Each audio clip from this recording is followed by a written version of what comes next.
I was just buying a baby shower gift at the department store when everything changed in an instant. A little boy I'd never seen before ran straight up to me, wrapped his tiny arms around my leg, and looked up with the biggest smile. "Mommy, I found you," he said, his voice filled with pure joy. My heart stopped. This wasn't my child. My son Danny died 2 years ago in a car accident, and I'd spent every day since then avoiding moments exactly like this one.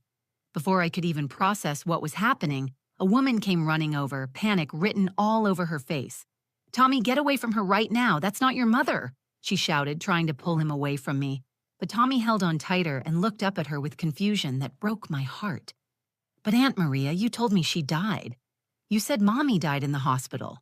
But she's right here." The entire store seemed to freeze. Other shoppers stopped mid-conversation and stared at us. Some pulled out their phones. I could feel dozens of eyes on us as this private moment of grief and confusion became a public spectacle. This little boy thought I was his dead mother, and I was a woman who had lost her own child standing in the middle of a department store, not knowing whether to run away or fall apart, right there on the spot. My name is Sarah Chen, and I'm 32 years old. I work in marketing, live alone in a small apartment downtown, and for the past 2 years, I've structured my entire life around avoiding exactly this kind of situation. I shop during school hours. I cross the street when I see children Danny's age, and I've turned down every invitation to birthday parties, family gatherings, or anywhere else I might encounter kids. My therapist calls it avoidance, but I call it survival. The woman trying to pull Tommy away from me was clearly his Aunt Maria, and she looked like she was about to have a panic attack. Tommy was around 6 years old, the same age Danny was when he died, with dark hair and brown eyes that reminded me nothing of my blonde, blue-eyed son. But everything about the way he looked at me with such hope and desperation felt familiar. I knew that look because I'd worn it myself for months after the accident, searching faces in crowds, hoping against hope that somehow Danny would come running back to me. Standing there in that department store with Tommy's arms still wrapped around my leg and Maria's frantic apologies filling the air, I realized that for the first time in 2 years, a child was hugging me. And despite the pain, despite the confusion, despite everything that was wrong about this moment, part of me didn't want to let go either. This wasn't my son, but for just a few seconds, I remembered what it felt like to be someone's whole world, to be the person a child runs to when they're scared or lost or happy, but the reality crashed back quickly. This little boy was looking for his dead mother, and I was a stranger he'd mistaken for her. The crowd around us was growing. Phones were recording, and I could see the judgmental stares from people who had no idea what any of us were going through. Maria kept apologizing and trying to explain that Tommy had been having episodes like this ever since his mother died, but her words were getting lost in the chaos of the moment. What happened next would change all 3 of our lives forever. But in that first moment, all I could think about was how Danny used to run to me exactly like this when I picked him up from preschool. How he'd wrap his arms around my legs and tell me about his day in that excited, breathless way that only 6-year-olds can manage. How I'd give anything to have that moment back, and how cruel it felt that life was giving me this echo of it instead. Let me back up and tell you how I ended up in that department store in the first place, because the truth is, I had no business being there at all. It was a Tuesday afternoon in March, and I was supposed to be at work finishing a presentation for a client meeting. Instead, I was standing in the children's section at Macy's, holding a tiny yellow onesie that said, "Little Sunshine," and trying not to have a complete breakdown. My sister Jessica was having her baby shower that weekend, and I'd been putting off buying a gift for weeks. Every time I thought about walking into a store and looking at baby clothes, my chest would tighten, and I'd find some excuse to do it later. But Jessica had called me that morning, and I could hear the hurt in her voice when she asked if I was really going to come to the shower, or if I was going to bail like I had on her birthday party and her engagement celebration. "Sarah, I know this is hard for you," she'd said, her voice gentle but firm. "But I need my sister there. This baby is going to be your nephew, and I want him to know his aunt." The way she said it made me realize I'd been disappearing from my own family's life, not just avoiding strangers' children. So I promised her I'd be there, and I promised myself I'd buy something beautiful for the baby. The problem was that I'd specifically chosen to shop at 2 p.m. on a Tuesday because I thought the store would be empty of families. In my carefully constructed world, I'd figured out all the safe times and places. Grocery shopping at 10 a.m. when kids were in school. Movies at the earliest possible showing on weeknights. Even my route to work avoided the elementary school 6 blocks from my apartment. I'd become an expert at navigating life without encountering the reminders of what I'd lost. But standing there in that store, surrounded by tiny clothes and stuffed animals and all the things I'd once bought for Danny, I realized how exhausting it had become to live like this. Every decision filtered through the question of whether I might see a child who looked like him or sounded like him, or even just existed in the same space where he should have been. Danny had been gone for exactly 2 years and 3 months. Not that I was counting, except I was counting every single day.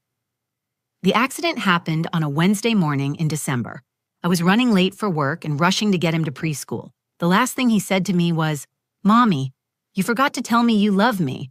I remember laughing and calling back, "I love you, Danny Bear," as I watched him run into the building with his little backpack bouncing. 3 hours later, a drunk driver ran a red light and hit the school bus that was taking Danny's class on a field trip to the fire station. 5 children were injured. Only Danny didn't make it home. The months after that were a blur of casseroles from neighbors, therapy appointments I didn't want to attend, and well-meaning friends who kept telling me that time would heal everything. What they didn't understand was that I didn't want to heal if healing meant moving on from Danny. So instead, I built this careful, controlled life where I could function without constantly being reminded of what was missing. I'd been seeing Dr. Martinez for about 18 months, and she kept pushing me to engage with the world again. "Avoidance isn't protecting you from pain, Sarah," she'd say during our sessions. "It's just postponing it and making it harder to process." But what she didn't understand was that the alternative felt impossible. How do you go to Target and walk past the toy section without remembering the last time you bought Hot Wheels cars? How do you hear a child laugh at the park without your heart breaking all over again? Standing in Macy's that day, I'd been making progress, or at least that's what I told myself. I'd managed to pick out 3 different onesies, a soft blue blanket, and a set of board books. I was actually feeling proud of myself for getting through the shopping trip without crying, which had become my new definition of a successful day. I was wearing a blue sweater without even realizing it was Danny's favorite color. He used to say blue was the color of the sky where angels lived, which was something he'd learned from his Sunday school teacher. After he died, I'd put away everything blue in my closet because it hurt too much to see it. But that morning, I'd grabbed the sweater without thinking, and now I wondered if some part of me had been preparing for this moment all along.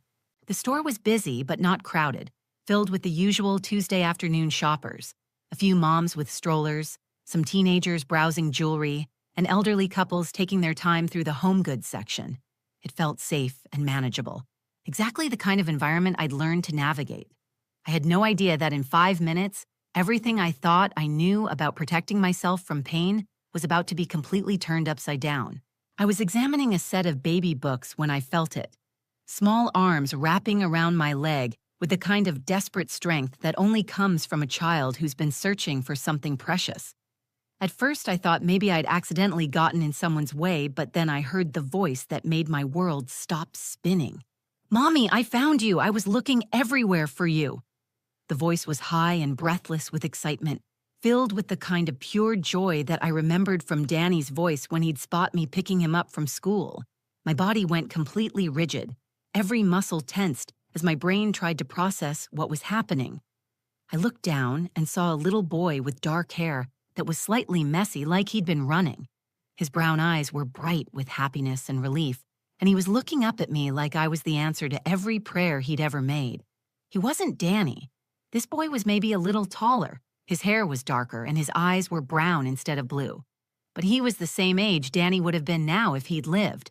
6 years old with that particular way of holding on to an adult like they were the most important person in the universe.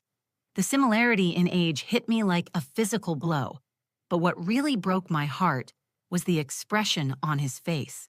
He looked at me with such complete trust and love that I felt my carefully constructed walls start to crumble. "Sweetheart," I managed to whisper, my voice catching in my throat. I think you might have me confused with someone else." But he shook his head vigorously, his grip on my leg tightening. "No, you're my mommy. I knew I'd find you. Aunt Maria said you couldn't come back, but you're here."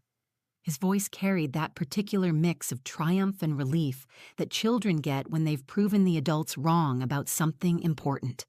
That's when I heard the running footsteps, fast, panicked footsteps that belonged to someone in crisis.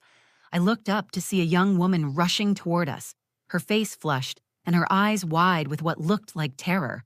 She was probably in her late 20s with the same dark hair as the boy, and she was clearly his family based on the way she immediately reached for him. "Tommy, Tommy, no!" she called out, her voice sharp with panic. "Get away from her right now. That's not your mother." The harshness in her tone made Tommy flinch, but he didn't let go of me. Instead, he pressed closer, like he was trying to protect himself from her words. "But she looks like Mommy," he said, his voice getting smaller and more confused. "She smells like Mommy, too." The woman, who I assumed was his Aunt Maria based on what he'd called her, reached us and immediately started trying to pry Tommy's arms away from my leg. "I'm so sorry," she said to me, her voice shaking with embarrassment and fear. "He's been doing this. Ever since Lisa died, he's been running up to strangers. I turned my back for 1 second to look at shoes, and he disappeared." But Tommy wasn't having it. He looked up at Maria with an expression that was part confusion and part accusation, and what he said next made the entire department store fall silent. "But Aunt Maria, you told me she died. You said Mommy died in the hospital and couldn't come home anymore, but she's right here, and she's not dead." The words hung in the air like a physical thing. I could feel every person within hearing distance stop what they were doing and turn to look at us. Conversations died mid-sentence. Shopping bags stopped rustling. Even the background music from the store's speakers seemed to fade as everyone absorbed what this little boy had just said. Maria's face went completely white. She looked like she might faint or throw up or both. "Tommy, please," she whispered, her voice breaking. "This isn't Mommy. Mommy is gone, remember? We talked about this." "No!" Tommy's voice rose to a near shout, filled with the kind of desperate defiance that comes from a child who's had their reality questioned too many times. "You're lying. You told me she was dead, but she's not. She's right here. Tell her, Mommy, tell Aunt Maria you're not dead." I felt tears starting to burn behind my eyes. This little boy was living in the same impossible space I'd been occupying for 2 years, the place where logic and hope collide and create nothing but pain. He wanted his mother back so desperately that he was willing to believe a complete stranger could be her. And I understood that feeling so completely it made my chest ache. People were definitely staring now. I could see phones being pulled out, whispered conversations starting, and the kind of crowd that gathers when something dramatic happens in a public place. But all I could focus on was Tommy's face, the way he was looking between Maria and me like we held the power to either save his world or destroy it completely. That's when I realized I had a choice to make that would change everything. In that moment, with Tommy's arm still wrapped around my leg and Maria looking like she was about to collapse from embarrassment and panic, I had 2 choices. I could do what I'd been doing for 2 years and walk away. I could gently remove Tommy's arms, mumble an apology to Maria, and disappear into the crowd of shoppers who were now watching us like we were performing some kind of tragic street theater. That would have been the safe choice, the choice that protected my carefully constructed bubble of emotional safety. Instead, I did something that surprised even me. I knelt down. Getting to Tommy's eye level meant looking directly into those brown eyes that were filled with so much hope and confusion.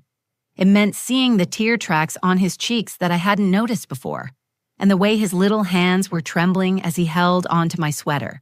It meant acknowledging that this wasn't just about my pain anymore. "Tommy," I said softly, using his name for the first time, "can you tell me about your mommy? What was she like?" Maria made a small sound of protest behind me. "Ma'am, you don't have to do this. I can handle him. We'll just go." But I held up my hand without taking my eyes off Tommy. Something about this little boy's desperation felt familiar in a way that went beyond just recognizing grief. He reminded me of myself in those first months after Danny died. When I'd see a blonde child at the grocery store and follow them down 3 aisles before reality crashed back in. "She had hair like yours," Tommy said, reaching up to touch a strand of my dark hair. "And she always smelled like flowers. She used to read me stories about dragons, and she made the best chocolate chip pancakes in the whole world. She called me her little knight because I was brave." Each word he spoke made my heart break a little more, but also made something else happen that I hadn't expected. I started to remember what it felt like to talk about Danny without immediately shutting down. "She sounds like she was an amazing mom," I told him. "And you know what? I bet she still thinks you're the bravest little knight she knows." "But where did she go?" Tommy asked, his voice getting smaller. "Aunt Maria says she's in heaven, but I looked up at the sky and I can't see her. And sometimes at night, I hear Aunt Maria crying on the phone, saying she can't do this anymore. I thought if I found Mommy, then Aunt Maria wouldn't be sad." That's when Maria completely broke down. She sank into a nearby chair and put her face in her hands, her whole body shaking with sobs she'd clearly been holding back for months. "I can't," she whispered. "I don't know how to do this. Lisa was supposed to be here.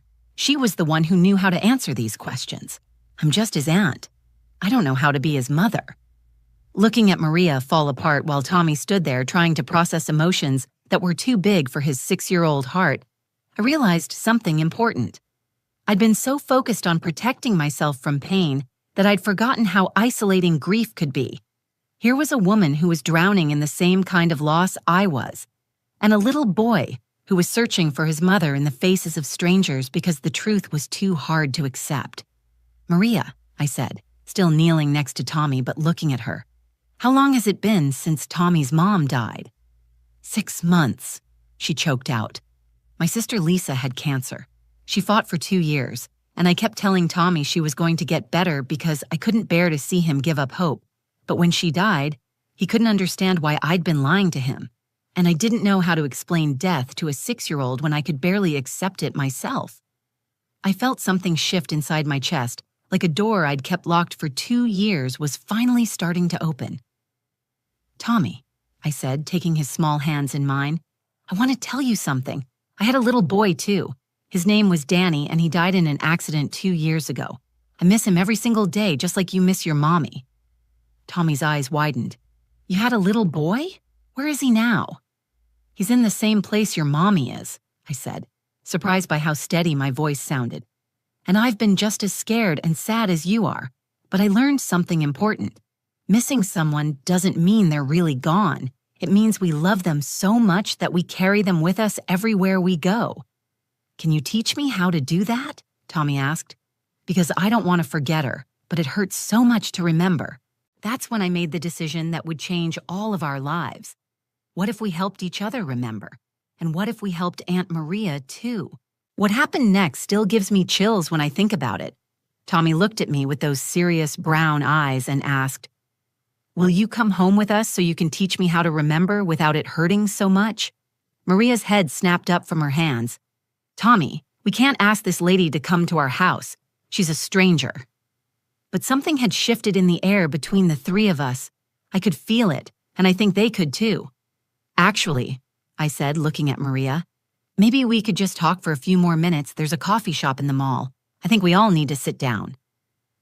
20 minutes later, we were sitting in a corner booth at the food court, Tommy between Maria and me, sharing a chocolate chip cookie that was probably his dinner, but none of us cared. And that's when the real truth started coming out.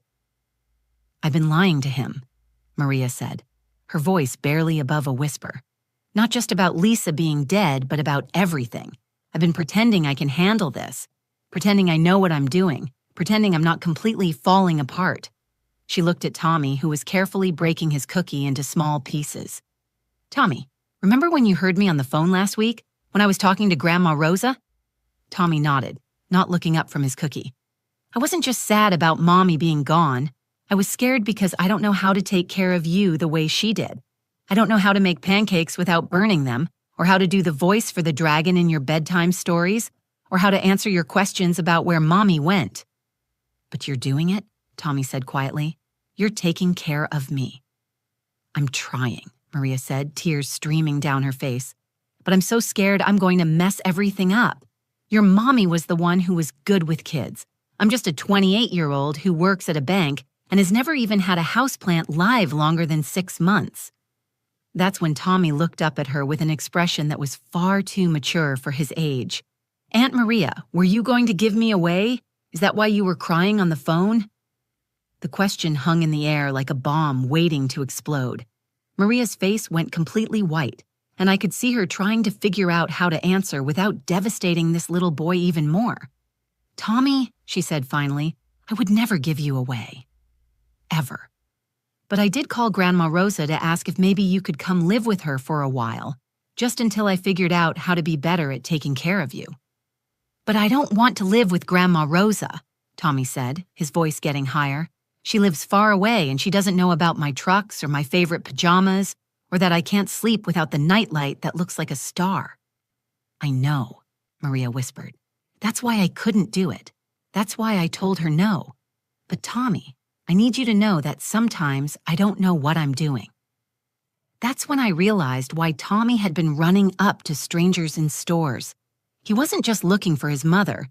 He was looking for someone who could give him the stability and love he was afraid he was going to lose again. Tommy, I said, can I tell you something? When my little boy Danny died, I thought I had to be perfect at handling it. I thought I had to have all the right answers and never cry and never admit that I was scared. But you know what I learned? The people who love us don't need us to be perfect. They just need us to be honest. I looked at Maria.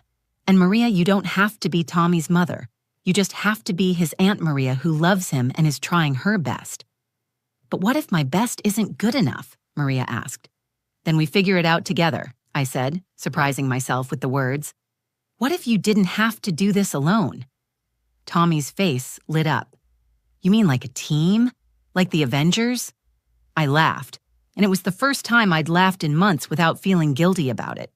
Exactly like the Avengers, but instead of saving the world, we help each other.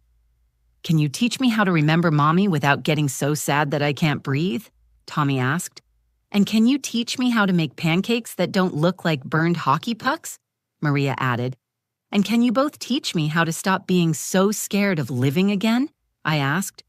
Tommy reached across the table and took both of our hands. Deal, but we have to promise to tell each other the truth, even when it's scary. Deal, Maria and I said at the same time. And just like that, our lives changed forever. That was 6 months ago, and I'm sitting here today telling you this story because I want you to understand something important about grief, about family, and about the unexpected ways life can surprise you when you finally stop running from it. Tommy, Maria, and I didn't just exchange phone numbers that day and go back to our separate lives. We became something I never expected to find again after losing Danny. We became a family, just not the kind that looks like anything you'd see in a greeting card. The first month was messy and complicated and beautiful all at once. Tommy started coming to my apartment twice a week after school, while Maria worked late at the bank. I taught him how to make Danny's favorite blue pancakes, the ones with way too much food coloring that turn your tongue bright blue for hours. He taught me that it's okay to cry when you're telling stories about people you love, and that sometimes the best way to honor someone's memory is to laugh at the funny things they used to do. Maria and I started meeting for coffee every Sunday morning, just the two of us to talk about the hard stuff. How do you discipline a grieving child? How do you answer questions about death when you're barely handling your own grief? How do you build a life around loss without letting the loss become your whole life? We figured it out together, one conversation at a time. But the biggest change happened about 3 months in, when Tommy asked me something that changed everything. We were at the park watching him play on the swings that I'd avoided for 2 years because they reminded me too much of Danny. Miss Sarah, he said, do you think Danny and my mommy know each other in heaven? I'd been dreading a question like this because I didn't know how to talk about heaven or the afterlife or any of the big spiritual questions that come with losing someone you love. But sitting there watching Tommy swing higher and higher, I realized I didn't need to have all the answers. I just needed to be honest. I don't know, I told him, but I like to think they do. I like to think Danny is teaching your mommy how to play with trucks, and she's teaching him how to make really good pancakes. And maybe they're both watching us be a family, Tommy said, like it was the most natural thing in the world. That's when it hit me. We weren't just helping each other cope with grief. We were actually building something new and beautiful from the pieces of our broken hearts. Tommy had two adults who loved him unconditionally. Maria had support and friendship and someone who understood the weight of suddenly becoming responsible for a child. And I had something I thought I'd lost forever. The chance to be part of a little boy's life, to matter to someone who needed me. Last month, Tommy started calling me Aunt Sarah, not because anyone told him to, but because that's what felt right to him. Maria and I are officially co-guardians now, which means when Tommy grows up, he'll have two women who fought for him, who chose him, who built their lives around making sure he felt loved and secure. But here's the thing I want you to understand. If you're watching this and you're dealing with your own loss, your own grief, your own fear of moving forward, healing doesn't mean forgetting. Healing doesn't mean replacing what you lost. Healing means learning to carry love forward instead of just carrying pain. I still miss Danny every single day. I still have moments where I see a blonde little boy at the grocery store and my heart stops for just a second. But now I also have Tommy's artwork on my refrigerator, and Maria's terrible cooking experiments to laugh about, and Sunday morning pancakes that turn everyone's teeth blue. The most important thing I learned is that family isn't just about blood or marriage or the traditional structures we grow up expecting. Sometimes family is a grieving aunt who doesn't know how to make pancakes, and a little boy who's brave enough to hug strangers when he's looking for love, and a broken woman who thought she'd never be anyone's safe harbor again. We're not perfect. We still have hard days. Tommy still asks difficult questions about his mother, and Maria still calls me crying when she doesn't know how to handle something. And I still sometimes feel guilty for being happy when Danny isn't here to be happy with me. But we've learned to tell each other the truth, even when it's scary. We've learned that love multiplies instead of divides when you share it. And we've learned that sometimes the most healing thing you can do is help someone else heal. If this story touched your heart, please share it with someone who might need to hear it. Comment below and tell me about the unexpected family you've found or the moment when helping someone else helped you heal too. And don't forget to subscribe to the channel because every week I share stories about finding hope in the hardest places and love in the most unexpected moments. Remember, you're not alone in your grief and you're stronger than you think.